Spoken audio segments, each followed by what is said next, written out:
Hello दोस्तों, राधे राधे। आप लोगों का स्वागत है लाचार इंसान यूट्यूब चैनल में। प्लीज वीडियो को लाइक और सब्सक्राइब जरूर से कर लीजिएगा। तो चलिए शुरू करते हैं। हम सभी जानते हैं भगवान श्री कृष्ण और राधा के प्रेम के बारे में। उनके बीच में अटूट प्रेम था और उन्होंने इस धरती पर प्रेम का सही अर्थ बताया था। श्री कृष्ण ने कहा है, सच्चा प्रेम वह होता है जिसमें दूर रहने के बाद भी हर पल दिल में उसी इंसान का नाम हो। प्रेमी का सबसे बड़ा सहारा उसका प्रेम ही होता है।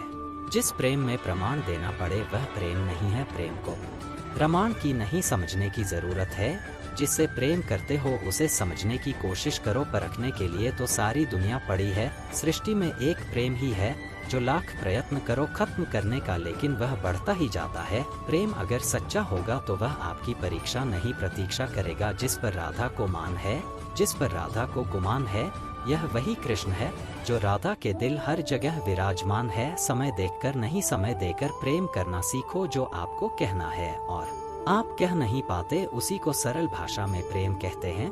जहाँ आपकी कोई कीमत नहीं है वहाँ पर रुकना अनुचित है। चाहे वह किसी का घर हो या किसी का दिल, प्रेम में कोई वियोग नहीं होता। प्रेम ही अंतिम योग है, अंतिम मिलन है।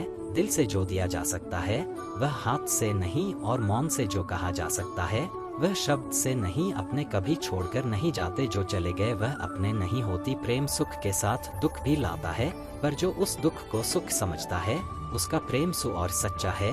जब किसी के साथ भूत, वर्तमान और भविष्य समय के विचार आते हैं, बस वहीं से प्रेम का जन्म होता है। किसी से प्रेम करने की कोई वजह नहीं होती। प्रेम तो सिर्फ प्रेम है। यदि वजह है तो वह प्रेम नहीं, पसंद है। जो मनुष्य मनुष्य से प्रेम नहीं कर सकता वह परमात्मा से कभी प्रेम नहीं कर सकता। सब कुछ झूठा हो सकता है मगर प्रेम में बहाए आंसू नहीं। प्रेम और आस्था दोनों पर किसी का जोर नहीं। यह मन जहाँ लग जाए वही ईश्वर नजर आता है। प्रेम में दर्द हर एक को मिलता है, बस जो सह जाता है वह प्रेम निभा जाता है। मुक्ति की इच्छा का अंत हो जाना ही मुक्ति है, और प्रेम की तलाश का अंत हो जाना ही प्रेम है। हर एक चीज तब तक सुंदर है जब तक आप उसे प्रेम करते हैं। कभी कभी उनसे भी दूर होना पड़ता है जिनके साथ हम पूरी जिंदगी गुजारना चाहते हैं। जिंदगी में सच्चे प्रेम का मतलब सिर्फ वही जानता है जिसने कभी सच्चा प्रेम करके खो दिया हो। प्रेम तो आखिर प्रेम है, आज नहीं तो कल जरूर होगा। प्रेम में स्वतंत्रता दी जाती है, अधिकार नहीं पाया जाता। प्रेम का अर्थ है सभी सुख दुख और मोह से परे रहना। शादी के बाद किसी और से प्रेम करना गलत है, तो प्रेम होने के बाद किसी और से शादी करना भी गलत है। प्रेम एक पिंजरा है जहाँ सिर्फ प्रकाश ही प्रकाश दिखाई देता है, परछाई नहीं। प्रेम मानवता का दूसरा नाम है। प्रेम शरीर या सुंदरता देखकर नहीं होता, प्रेम हृदय से होता है। और जहाँ दो हृदय मिल जाए वहाँ प्रेम जन्म लेता है। इस दुनिया में दो पौधे ऐसे हैं जो कभी मुरझाते नहीं। अगर वो मुरझा जाए तो उसका कोई इलाज नहीं। पहला निस्वार्थ प्रेम और दूसरा अटूट विश्वास। परमात्मा सभी को एक ही मिट्टी से बनाता है, बस फर्क इतना है कि कोई बाहर से खूबसूरत होता है तो कोई भीतर से। कल की फिक्र मत करो, जिस ईश्वर ने आज तक संभाला है वह आगे भी संभाल लेगा। श्री कृष्ण कहते हैं, जीवन में सबसे बड़ी गलती वही होती है जिससे कुछ सीखा ना जाए, पर दिन सूर्य उगने के साथ ही जग उठती है। कुछ कहानियाँ, कुछ संघर्ष, इच्छाएं, यात्राएं, और सभी कहानियाँ संपन्न नहीं होती। सभी संघर्ष जीते नहीं जाते, सभी इच्छाएं प्राप्त नहीं होती, और कुछ यात्राएं रह जाती है अधूरी। क्यों? अब आप में से कुछ कहेंगे प्रयास अधूरा था, कुछ मानेंगे दृढ़ निश्चय नहीं था, कुछ क्रोध करेंगे तो कुछ इस असफलता का बोझ अपने भाग्य के कंधों पर डाल देंगे। परंतु इन सब का कारण केवल एक तत्व की कमी है, और वो कमी है 2.5 अक्षर की, जो है प्रेम। प्रेम ना शास्त्रों की परिभाषा में मिलेगा, ना शास्त्रों के बल में, ना पाताल की गहराइयों में, ना आकाश के तारों में। तो यह प्रेम है, कहाँ कैसे पाया जाता है? श्री कृष्ण कहते हैं, किसी भी वस्तु को बांध सकने के लिए किसी बंधन का, किसी रस्सी का होना आवश्यक है। परंतु इस रस्सी को बांध सकने का शक्ति कौन देता है? वो धागे जिनसे टूटकर यह रस्सी बनी है। अब बताइए, प्रेम को किस रस्सी से स्वयं तक बांधें आप? प्रेम बनता है विश्वास से, और विश्वास की डोरी के धागे सत्य के धागों से बुने जाते हैं। अब सवाल यह उठता है कि सत्य क्या है? वो जो हमने देखा, वो जो हमने सोचा नहीं। हमारा सत्य वह है जिस पर हमने विश्वास कर लिया, और विश्वास वो जिसे हमने सत्य समझ लिया। वास्तविकता में सत्य और विश्वास एक ही सिक्के के दो छोर है। जहाँ सत्य नहीं वहाँ विश्वास की नींव नहीं, जहाँ विश्वास नहीं वहाँ सत्य अपना धरातल खो देता है। तो यदि किसी को सत्य जानना है तो विश्वास कीजिए प्रेम का धरातल बन जाएगा, मन प्रसन्न हो जाएगा। जब प्रेम की बात आती है हम सबसे पहले मन में एक नायक और नायिका का चित्रण कर लेते हैं। क्यों आपके साथ भी यही होता है ना? पर क्या प्रेम केवल नायक नायिका के आकर्षण का बंधन है? नहीं, प्रेम तो परिवार से हो सकता है, माता पिता भाई बहन सखा मित्रों से हो सकता है, देश और जन्मभूमि के लिए हो सकता है, मानवता के लिए हो सकता है, किसी कला के लिए हो सकता है, इस प्रकृति के लिए हो सकता है। पर प्रेम कभी उस पन्ने पर नहीं लिखा जा सकता जिस पर पहले से ही बहुत कुछ लिखा, जैसे एक भरी मटकी में और पानी आ ही नहीं सकता। यदि प्रेम को पाना है तो मन को खाली करना होगा, अपनी इच्छाएं अपना सुख सब त्याग करना होगा, अपने मन से व्यापार हटा दो, तभी प्यार मिलेगा। प्रेम विधाता की सबसे सुंदर कृति है, परंतु हर कृति को संभालना पड़ता है।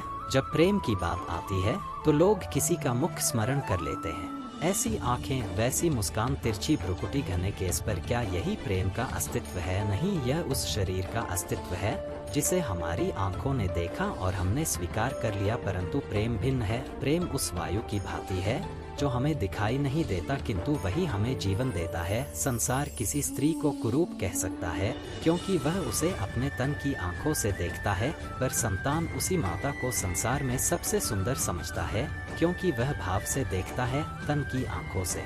देखोगे तो वैसे ही पहचान नहीं पाओगे जैसे राधा मुझे पहचान नहीं पाई। इसलिए यदि प्रेम को पाना है तो मन की आंखें खोलो और प्रेम से कहो राधे राधे। एक व्यक्ति अपने जीवन में बहुत परेशान था, सब कुछ होने के बावजूद भी वह खुश नहीं रह पाता था। एक दिन वह अपने गुरुजी के पास गया और अपनी समस्या बताई। उसने कहा, गुरुजी मुझे सफलता प्राप्ति के लिए मेहनत और लगन से काम करने की सलाह दी थी, मैंने वैसा ही किया और आज मैं अपने जीवन में सफल हूँ। मेरे पास गाड़ी बंगला पैसा और ऐसो आराम के सारे साधन है, फिर भी मैं खुश नहीं हूँ। मुझे लगता था सफलता प्राप्त कर लेने से सुकून मिल जाएगा, लेकिन मेरे जीवन में वह सुकून नहीं है। मैं खुशी और सुकून से भरा जीवन चाहता हूँ। गुरुजी आप मेरा मार्गदर्शन कीजिए। गुरुजी ने उसकी बात ध्यान से सुनी, फिर मुस्कुराते हुए घर के कमरे में चले गए। थोड़ी देर बाद जब वह बाहर आए तो उनके हाथ में 3 गेंदें थी, एक गेंद कांच की, एक चीनी मिट्टी की और एक गेंद रबर की थी। वो गेंदें उस व्यक्ति के हाथ में देकर वो बोले, बेटा मैं तुम्हारी समस्या का समाधान तुम्हें बताऊंगा, लेकिन उससे पहले तुम्हें एक छोटा सा काम करना होगा। जो गेंद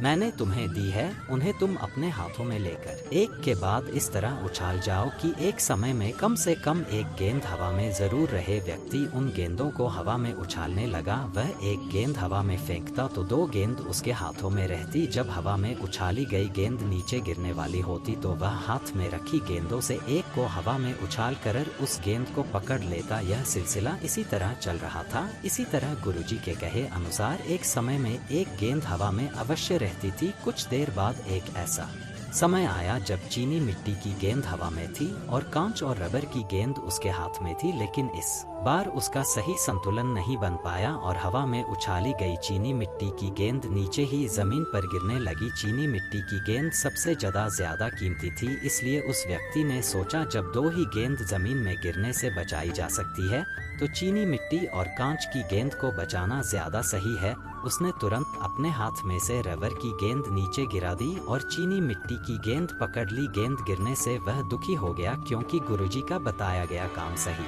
तरीके से पूरा नहीं हो पाया। उसने जब अपने गुरुजी को देखा तो गुरुजी ने पूछा, बेटा तुमने रबर की गेंद क्यों गिरा दी, चीनी मिट्टी की गेंद क्यों नहीं गिरने दे? उसने उत्तर दिया, गुरुजी चीनी मिट्टी की गेंद सबसे ज्यादा कीमती थी, इसलिए मैंने उसे जजन पर गिरने नहीं दिया। यदि कांच या चीनी मिट्टी की गेंद जमीन पर गिर जाती तो वह टूट जाती, लेकिन रबर की गेंद को नीचे गिरने से कोई नुकसान नहीं होता। इसलिए जब मुझे लगा कि मैं 2 ही गेंद हाथ में संभाल पाऊंगा तो मैंने चीनी मिट्टी और कांच की गेंद को हाथों में संभाला और रबर की गेंद नीचे गिरा दी। यह सुनकर गुरुजी बोले, बेटा जिस समस्या का समाधान ढूंढने तुम मेरे पास आए थे उसका समाधान तुमने खुद ही निकाल लिया। अब जरा गौर से सुनो, ये 3 गेंदें तुम्हारे जीवन की प्राथमिकताओं को दर्शाती है। चीनी मिट्टी की गेंद तुम और तुम्हारा परिवार है। कांच की गेंद तुम्हारी नौकरी, व्यवसाय, पैसे और जीवन के आवश्यक साधन है। रबर की गेंद वो विलास की चीजें हैं जिसके बिना भी जीवन आराम से कट सकता है,